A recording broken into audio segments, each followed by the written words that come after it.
사도신경으로 우리 신앙을 고백하겠습니다. 나는 전능하신 아버지 하나님, 천지의 창조주를 믿습니다. 나는 그의 유일하신 아들, 우리 주 예수 그리스도를 믿습니다.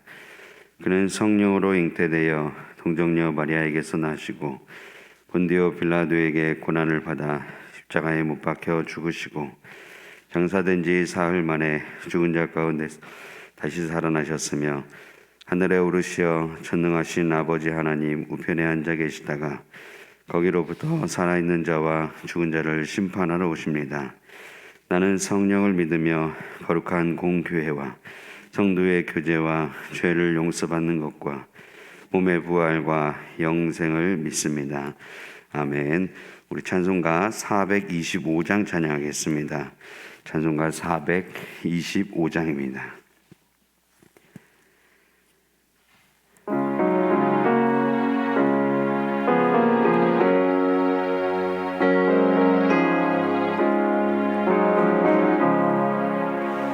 주님의 뜻을 이루소서.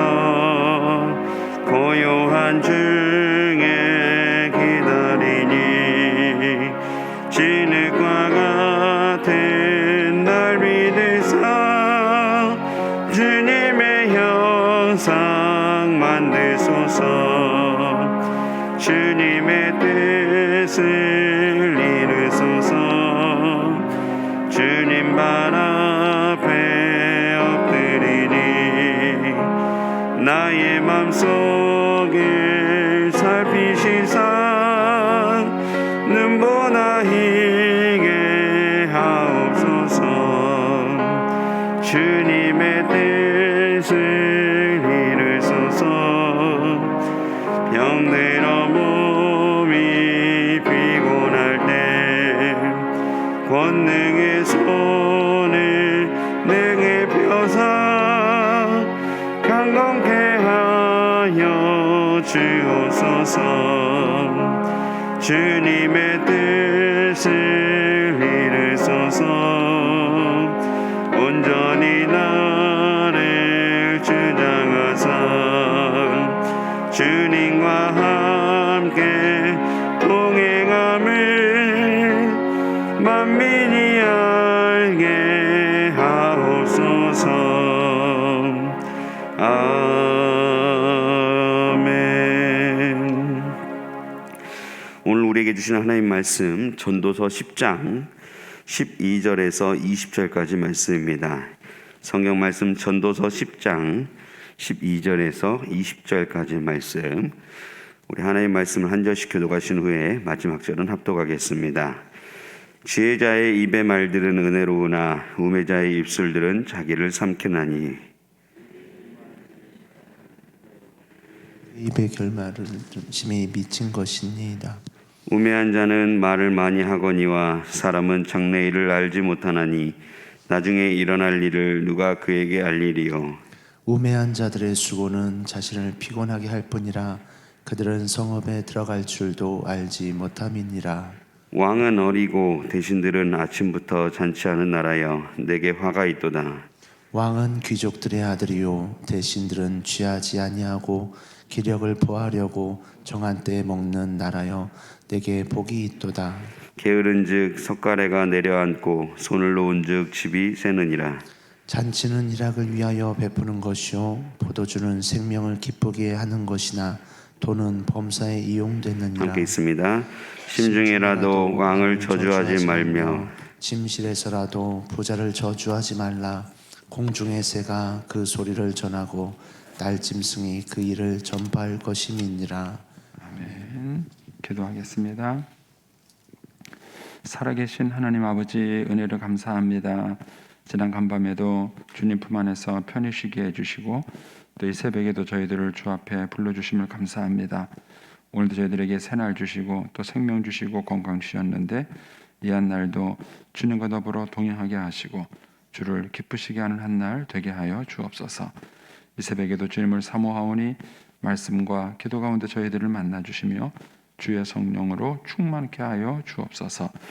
주님께 감사의 예물과 또 1,000번째 예물을 드립니다. 믿음으로 또 순종으로 감사로 드리는 예물을 주님 기뻐 받으시며 약속하신 하늘의 복과 땅의 복으로 충만하게 채워 주옵소서.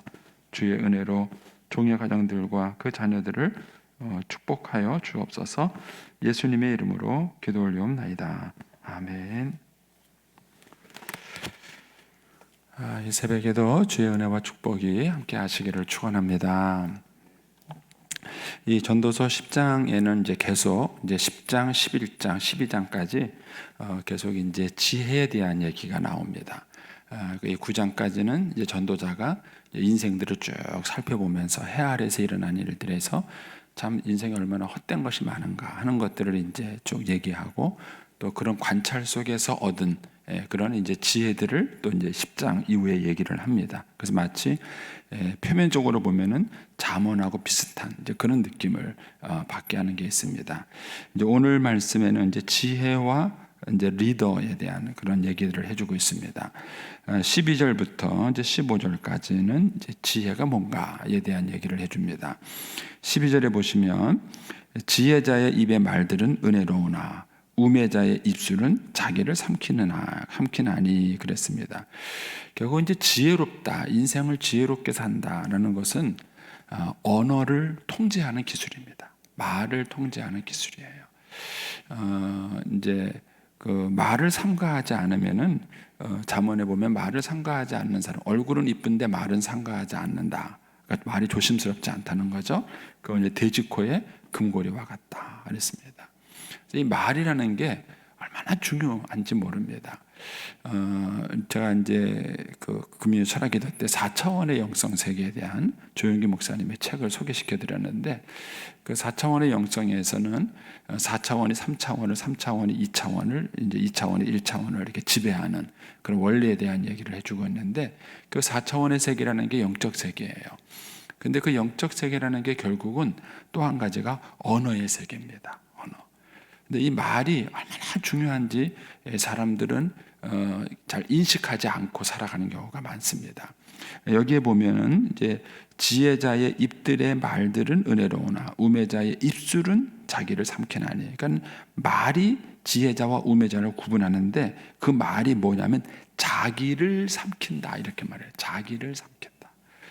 근데 이 말을 들었을 때에 말을 할 때에 사실은 가장 큰 수혜자 또는 가장 큰 피해자가 누구냐면 자기예요. 자기가 하는 말을 자기가 제일 먼저 듣기 때문에 그렇습니다. 자기가 하는 말을 다른 사람이 듣는 게 아니라 내가 말을 하면서 그 말을 내가 듣는 거예요. 그런데 그 말을 하는 사람이 굉장히 부정적이고 비판적이고 파괴적인 사람은 인격 자체가 그렇습니다. 매일 그 얘기를 들었습니다. 제가 저희 어머님 얘기를 해드렸지만 이제 저희 어머님은 이제 너무 삶에 그 상처가 많으신 분이세요. 이제 그러다 보니까는 무슨 얘기를 하면 좋은 얘기를 안 하세요. 그런데 그게 뭐 제 얘기를 하는 게 아니에요. 그냥 뭐 주변 사람 얘기, 뭐 동네 사람 얘기, 뭐 그런 얘기예요. 그런데도 부정적인 얘기를 하는데 가만히 듣고 있으면은 괜히 제가 기분이 나빠요. 저한테 뭐라 그러는 게 아닌데도 불구하고 괜히 기분이 나쁘고 어머님하고 그냥 오래 얘기 안 했으면 좋겠어. 막 얘기를 하다 보면은 막 기분 나쁘고 그런 거예요. 그런데 그거를 자기가 계속 듣는다고 생각해 보세요. 그 얘기를. 뭔가 좀 기분 나쁘고 우울하고 그런 얘기를 자기가 말하면서 자기가 계속 듣는다고 생각을 해보세요. 결국 그것이 그 사람의 인격과 삶을 형성시켜 나가는 겁니다. 우리 어르신들은 이제 기억하시나 모르겠는데 우리나라가 이제 새마을 운동을 한 그 이전에 우리나라 경제적으로 풍요한 나라가 되기 그 이전과 이후 사이에 우리나라가 많이 달라졌죠. 그런데 그 이전에 우리 어른들의 말이 굉장히 부정적이었던 거 아세요? 예. 우리 어른들이 자녀들에게 하는 말 가운데 긍정적인 말을 안 해요. 막 욕하고 막 저주하고 비난하는 그런 욕들이 언어예요. 그런 것들 때문에 우리 한국 사회가 결국은 잘 살 수가 없었습니다. 잘 살 수 없었습니다. 한국 교회가 그 사회가 박정희 대통령 때 새마을 운동을 하면서 경제적으로 잘 산 그 이면에는 교회의 역할이 굉장히 커요. 그때 이제 우리나라 경제가 잘 산 것과 교회가 부흥한 것이 시기적으로 같이 갑니다. 시기적으로 같이 가는데 그때 그 사람들의 그 비관적이고 부정적인 그런 태도에 대해서 긍정적인 말을 할 수 있도록 많이 유도했던 게 사실은 교회의 큰 역할이었어요. 그래서 여러분들이 인생을 정말 지혜롭게 살려고 한다 그러면 말을 지혜롭게 하는 법을 배우셔야 돼요. 말을. 저도 이제 교회에서 이렇게 오랫동안 사역을 하면서 느끼는 거는 어떤 분은 봉사는 참 잘하세요. 희생은 참 잘하세요. 그런데 말이 지혜롭지가 않으세요. 사람들은 그분이 교회를 위해서 얼마나 봉사하고 일을 많이 하느냐를 안 보더라고요. 그걸 안 보고는 그 말하는 것 때문에 그분을 비난하더라고요. 말하는. 근데 일은 열심히 해요. 일은 열심히 하는데 입이 굉장히 거칠으세요. 입이 거칠어요. 그러니까 사람들이 그분을 좋게 보지 않더라고요. 그러니까는 말을 얼마나 한다는 것이 중요해요. 그래서 우리나라 속담에도 말로 천냥빚을 갚는다 이런 말 있잖아요. 말만 잘하면 천냥빚도 갚는 거예요. 말만 잘하면. 그런데 우리는 그 말을 잘하는 법을 배우지도 않고 잘하는 법을 훈련하려고 그러지도 않습니다. 그런데 언어는 훈련이에요. 언어는 훈련입니다. 언어는 자기가 어떻게 하려고 하느냐에 따라서 훈련되고 훈련시킬 수 있어요. 그런데 그렇게 말하지 않습니다. 저는 이제 교회에서 뭐 직원회, 사무총회, 당회 이런 여러 가지 회의를 이끌어가면서도 느끼는 게 그거예요. 어떤 이제 교회 내에 갈등 상황이 벌어졌을 때에 어떤 분은 참 말을 지혜롭게 잘하세요. 결국 그게 지혜예요. 그 말을 지혜롭게 해서 갈등이 생길 만한 거를 다 이렇게 덮고 넘어가세요. 그런데 그 어떤 분은 말을 참 지혜롭게 못 하시는 거예요. 그래서 괜히 뭐랄까 더 불을 지른다 그럴까요? 그런 거예요.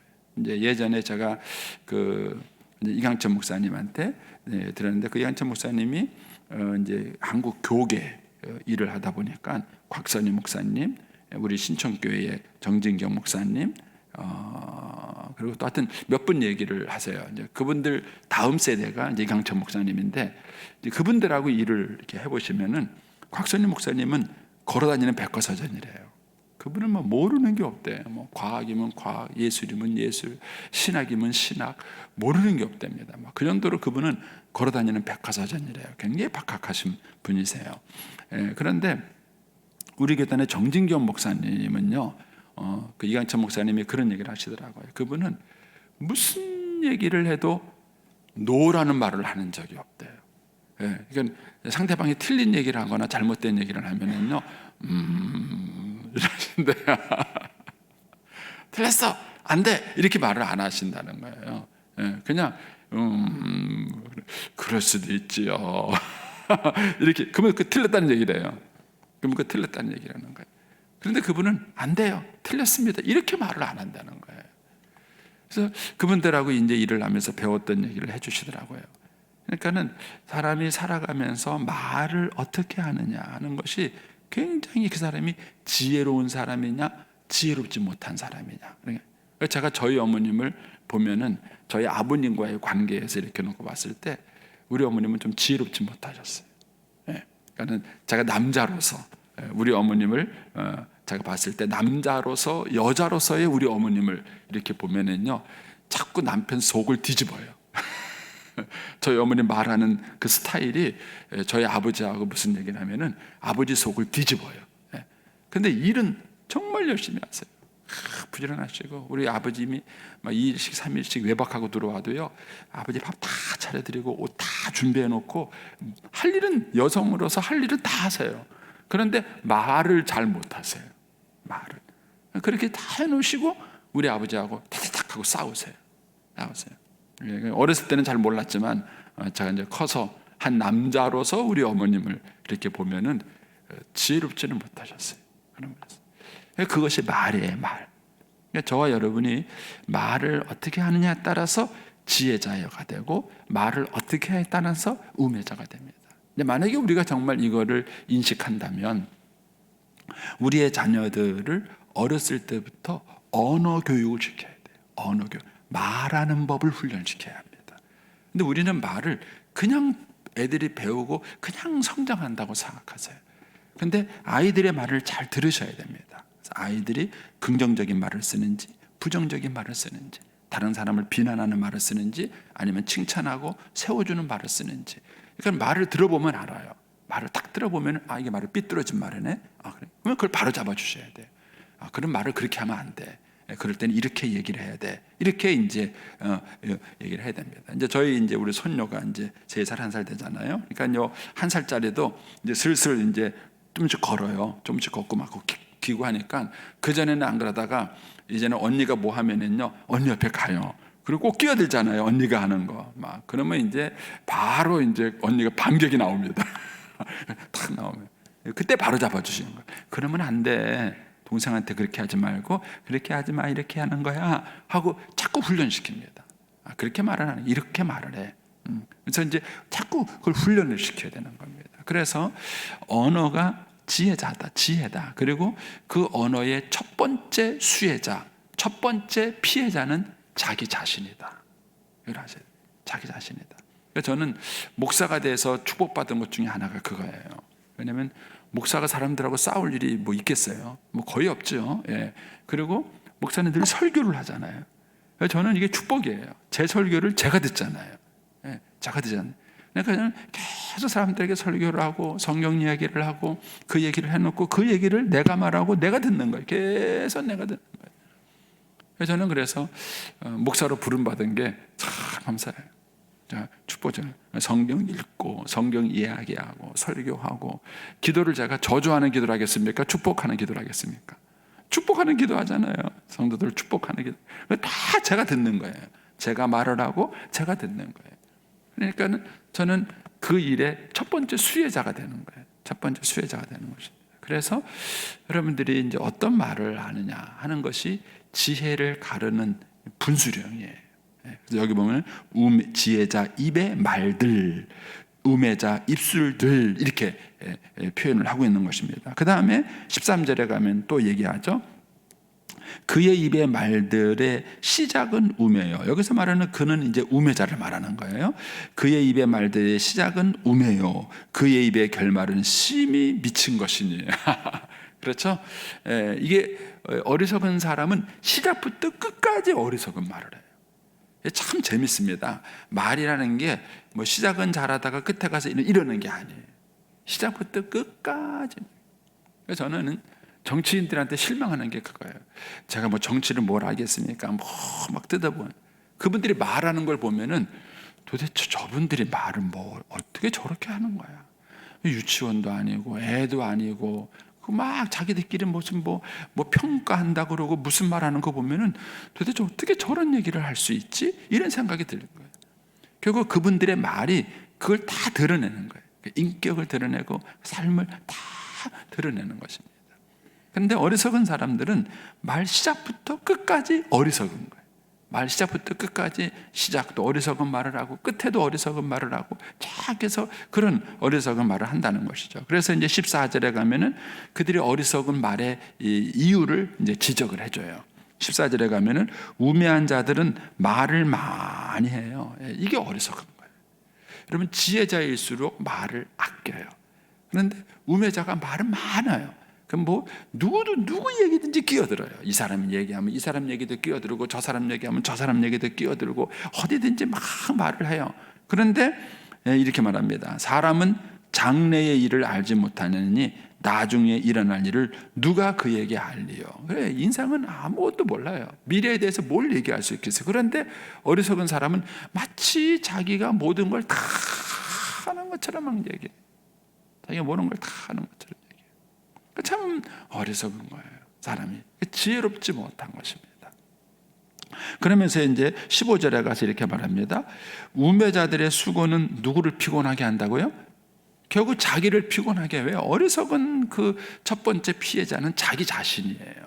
그래서 우매자가 열심히 수고를 해요. 일을 하는데 결국은 지혜롭지 못하게 일을 하기 때문에 자기를 피곤하게 만들 뿐이에요.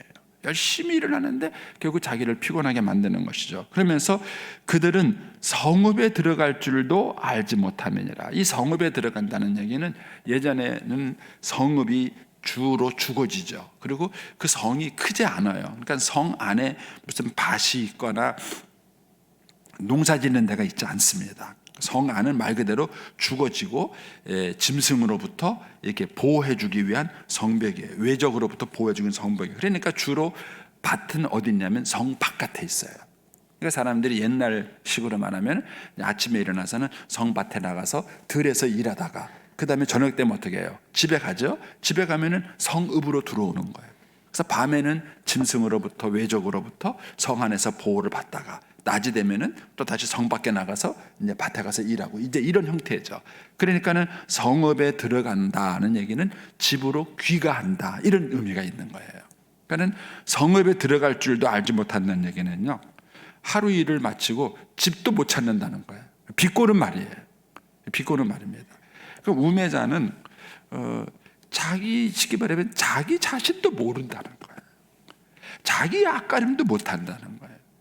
자기 앞가림도 못하면서 남의 일에 끼어드는 거예요. 남의 일에 끼어들면서 막 이것도 얘기하고 저것도 얘기하고 막 뭐 자기가 세상 만사 다 아는 것처럼 막 얘기를 한다는 거예요. 이게 얼마나 어리석으냐 하는 게 이제 14절 15절의 얘기인 겁니다. 14절 15절의 얘기. 결국 지혜로운 사람이라면 자기 자신을 돌아볼 줄 아셔야 돼요. 자기 자신을 돌아보고 자기를 비춰보고 그러는 것이 정말 지혜자인데 우매자는 마치 자기 앞가름도 못하면서 뭐 세상 만사 다 아는 것처럼 이거 끼어들고 저거 끼어들고 이 말하고 저 말하고 막 그러면서 말을 하는데 그 하는 말마다 다 어리석은 말들이다. 이게 지금 이제 12에서 15절까지의 말씀입니다. 결국 이제 지혜자다라는 얘기는 언어를 지혜롭게 하는 게 지혜자예요. 성경적인 언어, 축복의 언어. 그러니까 어렸을 때부터 이제 우리 아이들이 찬송가가 얼마나 좋아요. 그 찬송가, 복음성가 이런 것들은 그 가사 자체가 시예요. 노랫말이라 그러죠. 노랫말을 만들어 준다는 게 얼마나 좋습니까? 그 다음에 이 노랫말에 곡조를 다는 거예요. 이 음악하는 사람들은요, 음의 천재입니다. 음의 천재. 그래서 우리는 뭐 똑같은 말도 그러잖아요. 뭐 이게 부드럽게 말하면 야야 음을 높이는 말도 하잖아요. 이게 이제 음악이에요. 음악하는 사람들은 이 부분이 탁월한 분입니다. 그런데 우리가 이제 노래를 배우고 이제 음정을 배운다는 것은요, 그런 어떤 소리를 배우는 거예요. 소리를. 그런데 우리 아이들이 어렸을 때부터 찬송가를 부르고 찬송가 가사를 외우고 그 다음에 성경 말씀을 외우고 성경도 굉장히 정제된 언어예요. 여러 학자들이 모여서 원어 가지고 번역하면서 이런 단어를 쓸까 저런 단어를 쓸까 막 그렇게 해서 취합된 언어예요. 예를 든다면은 예전에는 뭐 이제 문둥병 이렇게 번역을 했었어요, 성경에서. 근데 이제 학자들이 번역을 하다가 이런 언어는 옳지 않다. 그러니까는 이거를 나병으로 고치자. 나병 이렇게 이제 고치잖아요. 근데 이런 성경의 용어들을 우리가 외우는 것이 언어를 표현하는데 굉장한 도움이 되는 거예요. 근데 영어 공부를 할 때도요, 영어 성경을 외우는 게 제일 좋다 그러더라고요. 왜냐하면 영어 성경이 가장 모범적인 언어가 되는 거예요. 가장 모범적인 언어. 그래서 우리가 이 성경을 배우고 찬송가를 배우고 어렸을 때부터 그렇게 크는 것은 아이들에게 언어를 훈련시키는데 굉장히 그게 유익한 것입니다. 이런 면에서 이제 언어의 세계를 한번 생각을 하셔야 됩니다. 이제 우리는 사실 이제 뭐 언론을 위해서도 여러분이 기도하셔야 됩니다. 우리나라 언론들이 굉장히 거칠고 언론의 사명은 언론은 객관적이지 않습니다. 언론은 객관적이지 않은데 그래도 객관성을 유지하는 게 언론의 사명이에요. 근데 요즘 우리나라는 아예 색깔이 갈라졌어요. A 언론사는 뭐 이런 색깔, B 언론사는 저런 색깔 해가지고 아예 언론 자체들이 그냥 아예 색깔을 숨기질 않아요. 숨기질 않고 그냥 갈라져 버렸습니다. 이거는 한 사회가 굉장히 위기예요. 한 사회가 넘어가는데 굉장히 위기입니다. 그래서 저와 여러분들이 이 언론을 위해서도 기도했어야 돼요. 언론들이 정말 바른 언어, 좋은 표현들 이런 것들을 쓰는 것이 한 사회를 건강하게 이끌어가는데 얼마나 중요한지 모릅니다.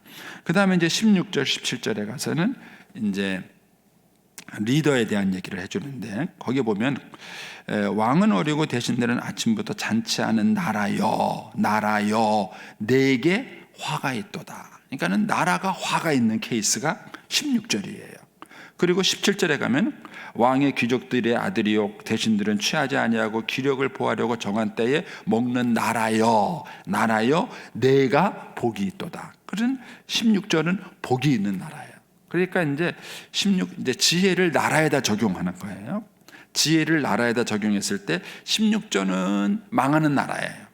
17절은 흥하는 나라예요. 그렇죠? 17절은 저주받은 나라고 16절은 저주받은 나라고 17절은 복받은 나라예요. 근데 그 차이가 뭐냐? 리더의 차이예요. 리더의 지도자의 문제예요. 그래서 이렇게 말합니다. 16절에 왕은 어리다 하는 얘기는요, 미숙하다는 얘기예요. 나이가 어리다는 뜻이 아니라 철이 없고 미숙하고 지혜롭지 못한 거예요. 그런데다가 대신들은요, 아침부터 잔치하는 나라예요. 그래서 부패한 거예요. 나라가 부패한 거예요. 대신들이 하나님께서 왜 그 대신들의 사명을 줬겠습니까? 그런데 부패한 거예요. 그런데 17절은 뭡니까? 왕은 귀족들의 아들이요. 그러니까 귀족들의 아들이라는 얘기는 관용구예요. 이 얘기는 뭐냐면은 고귀한 인격을 소유한 사람이다, 이런 의미예요. 그러니까 그거는 어리다는 것과 대비가 되는 거예요. 어린 왕이라면은 이제 여기서는 성숙한 왕이죠. 인격적으로 성숙한 그런 왕이에요. 대신들은 뭐예요? 앞에는 잔치하는 사람인데 뒤에는 뭐예요? 취하지 않는 거예요. 취하지 않고, 그리고 자기 관리를 잘해요. 기력을 보하려고, 건강을 유지하고 막 이렇게 하려고 정한 때에 먹는 것, 자기 관리를 잘하는 그런 이제 신하들이 있는 것이죠. 이런 나라는 복받는 나라입니다. 우리나라는 16절일까요? 17절일까요? 여러분 어떻게 생각하세요? 지금 우리나라는 16절이에요? 17절이에요? 여러분 나라와 민족을 위해서 기도하셔야 됩니다. 지금 우리나라는 심각한 위기예요. 우리나라는 백성의 문제가 아니라 지도자의 문제입니다. 지도자들의 문제예요. 저는 딱 16절이에요. 우리나라를 보면은 정말 16절이에요. 기가 막힌 나라들입니다. 나라 살림 돈 얻어먹는 거를요, 너무 이렇게 쉽게 하자고. 온 나라가 범죄자 투쟁 아니에요. 근데 그런 범죄자들이 다 지금 지도자들이 하고 있지 않습니까? 그것도 합법적으로 하고 있지 않습니까? 얼마나 우스운 나라입니까? 여러분, 이런 나라를 우리의 자녀들에게 물려준다는 것은 부끄러움이고 수치예요. 저와 여러분이 나라와 민족을 위해서 기도해요. 하나님만이 이 민족을 좀 새롭게 할 수 있습니다. 정말 영적 각성이 일어나지 않으면 정말 우리 민족에게 희망이 있을까, 이런 생각이 들 정도예요. 그래서 17절이 될 수 있도록 기도하셔야 됩니다. 17절. 교회도 마찬가지입니다. 여러분들이 저를 위해서, 우리 장로님들을 위해서 여러분들이 기도해 줘야 될 이유가 뭐냐면은 이분들이 잘해야 교회가 건강하게 성장하는 거예요. 교회가 건강하게 성장. 저도 잘하려고 노력합니다. 저도 좋은 지도자가 되려고 저도 이제 노력을 하는데, 리더들의 문제인 거예요. 리더들이 어떻게 하느냐? 그러면 나라가 복받을 수도 있고 나라가 저주받을 수도 있습니다. 그래서 하느님께서 우리 민족에게 좋은 지도자들을 주시도록, 그래서 너무 선거판에 끼어들지 마세요. 끼어들지 말고 그것보다는 다음 세대를 길렀으면 좋겠어요. 다음 세대. 그분들은 이미 희망이 없어요. 제가 볼 때는 달라질 희망이 없어요. 한 번은 저희 아들이 얘기하는데, 젊은 세대잖아요. 저하고 나이 차이가 많잖아요. 저희 아들이 그래요.